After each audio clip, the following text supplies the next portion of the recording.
Guerre, Iran, États-Unis, quels sont les impacts sur les marchés financiers?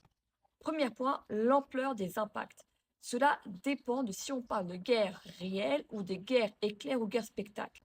Entre nous, on sait que le président américain ne veut surtout pas faire dévisser les marchés financiers et c'est pour cela qu'il a attendu la fermeture de New York pour déclencher son opération militaire. Donc si on parle de guerre éclair, l'impact sera faible mais rien n'est garanti. Deuxième point, le pétrole. Alors si la situation s'enlise en Iran et que l'Iran ferme le détroit d'Ormuz ou attaque un des navires militaires, alors là, il sera fort probable que le prix de pétrole explose et qu'on dépasse les 100 dollars le baril, mais pour l'instant, ce n'est pas le cas. Donc, il y aura probablement une hausse, mais elle sera contenue. Troisième point, les valeurs refuges. Quand on parle d'incertitude, alors les valeurs refuges prennent le relais, c'est-à-dire l'or, le bitcoin, le franc suisse, le yen et même le dollar pourraient voir leur valeur augmenter dans les prochains jours.